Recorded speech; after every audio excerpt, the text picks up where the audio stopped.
Cheyenne, Wyoming, where the spirit of the American West still rides tall. As the state capital, it stands as both a geographic and symbolic gateway to the frontier, blending rugged heritage with enduring civic pride.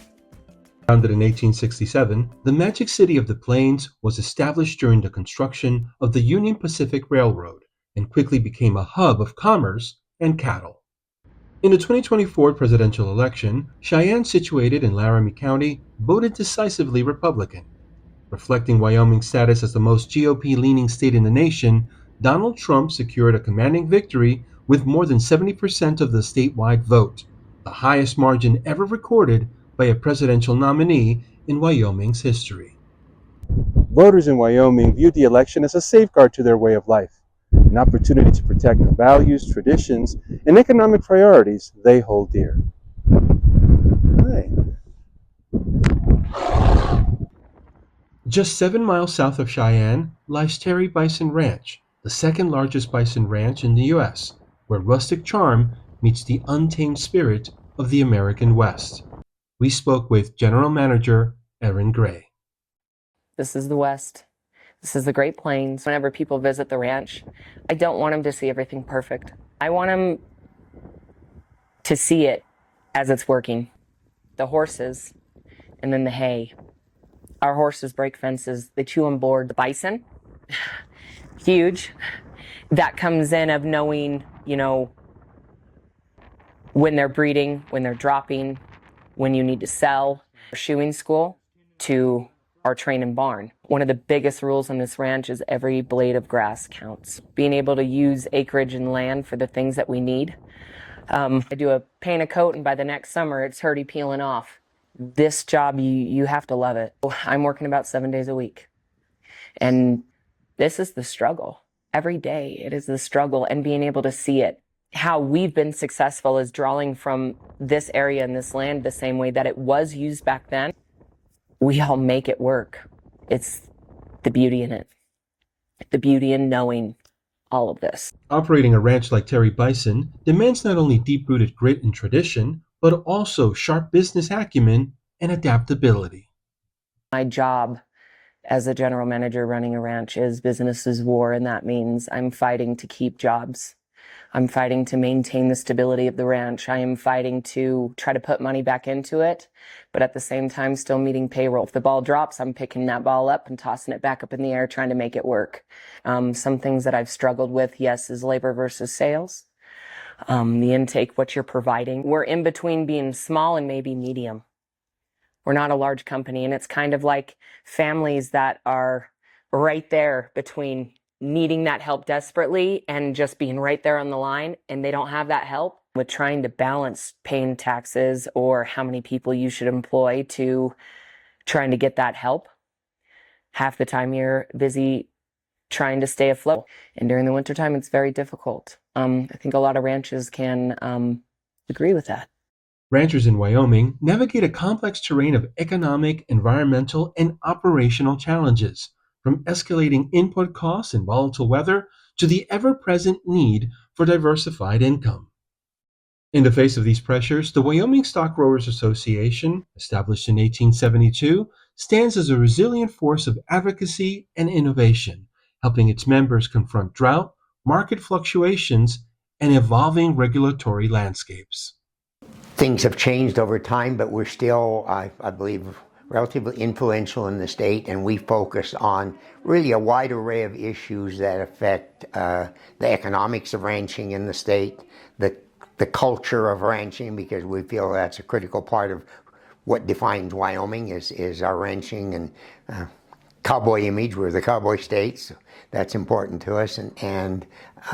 So in my role, I do a lot of policy work. I do lobby the Wyoming legislature when they're in session, and track and testify at meetings when they're out of session as well. That's important to us, and occasionally at the federal level as well. I've testified before Congress several times and work very closely with our delegation back there. And then as an organization, we also put a lot of emphasis on just communication. Communication with our membership, of course, to keep them informed, but communication with the broader public. And a favorite story that I like to tell is the old-time cattle producer considered himself a cattle producer and raised a calf and did a good job with it. When that calf got on a truck in the fall to go to market, it was done. In today's world, with social media, with all the communications out there, with more public knowledge, we have to think of ourselves as beef producers. So if you're producing cattle, you need to think in terms of the end user, the consumer of that beef, and what their, not only what their desires are in terms of the beef and what it's going to taste like, but what their desires and expectations are in terms of how the animal was raised and how it got to the point where they acquired the steak or the hamburger, as the case may be. Population growth in Wyoming presents both promise and pressure for the ranching way of life. On one hand, a growing population can boost local economies, yet it also introduces challenges. Urban expansion encroaches on grazing lands, land values, and property taxes rise. Compounding this is the steady outmigration of young, educated Wyomingites who often leave for broader career prospects. We have so many small communities. We only have, a large city is Cheyenne or Casper with 60,000 people. We haven't seen a lot of population growth, and the attitude of a lot of people in Wyoming, including particularly in our industry perhaps, is we don't want to see a lot of population growth, particularly people coming in from elsewhere. But we do need to do some things to keep our own next generation here, and that's one of the real concerns in Wyoming, is that young people, say going to the University of Wyoming, which are only 4-year institution, getting a good degree, 60% of them end up leaving the state. And so that's an area of focus for us as well. The state's small population also presents an ongoing challenge to ensuring meaningful representation of marginalized communities. Our state government does not reflect the community that I serve or any diversity.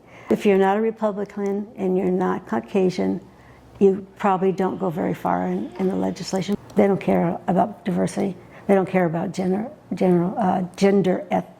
equity. They don't care about people that are different or on the margins. And it's getting worse. They're still attacking services that can help people like Hispanics, blue-collar workers that are working hard and contributing and are honest, and they value their families. We just don't see that in our legislation. That's the one I'm most disappointed. Though their missions differ in scope and style, the Wyoming Independent Citizens Coalition shares the WSGA's commitment to local democracy.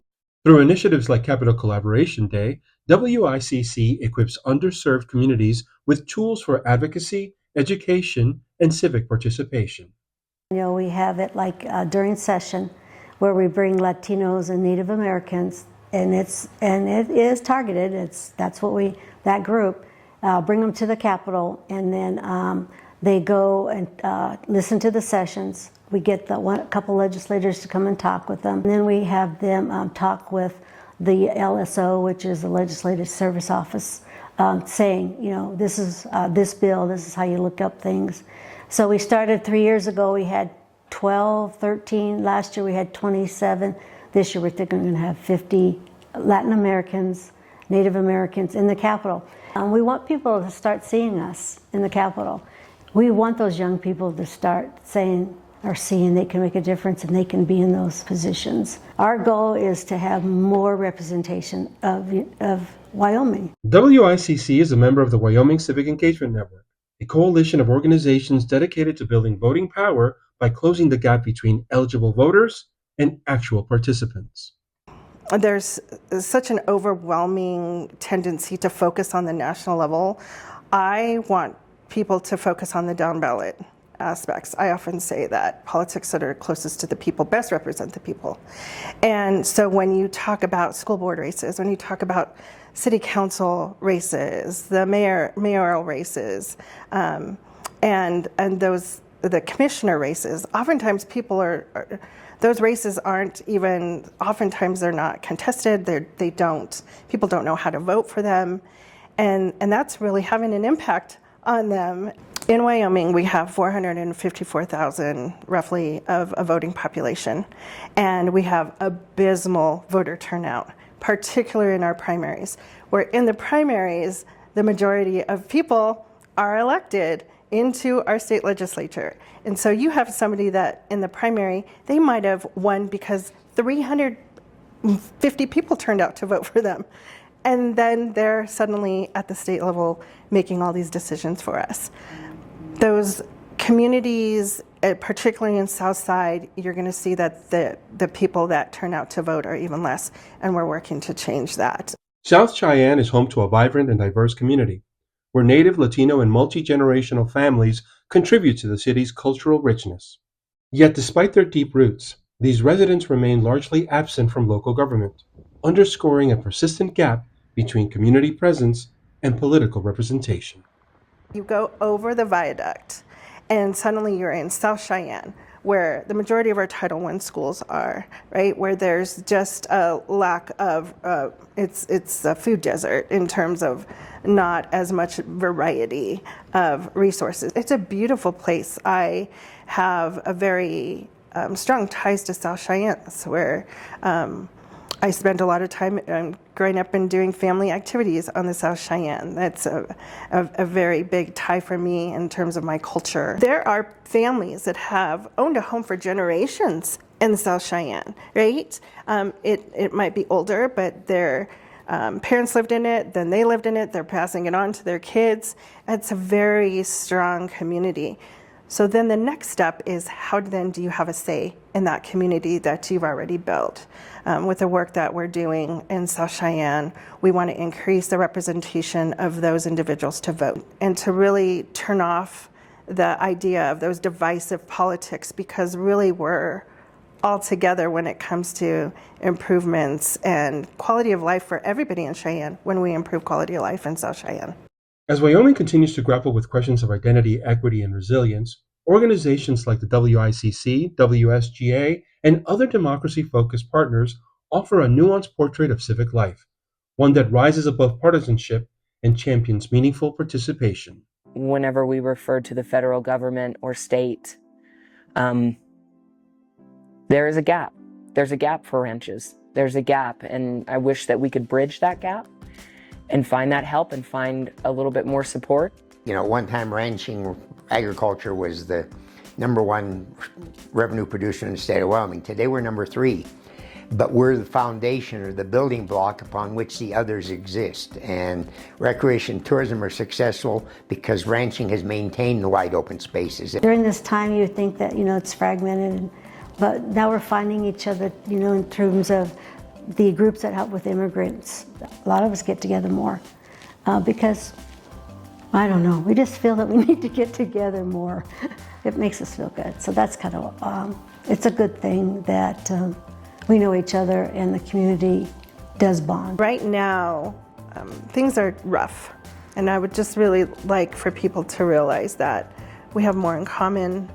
Our immigrant brothers and sisters need us to come together. We need better representation for marginalized populations, not just in South Cheyenne, all of Cheyenne. And I always tell people my political affiliation is, I'm a Wyomingite. My political affiliation is Wyoming. In Cheyenne, Wyoming, I'm Mugawai.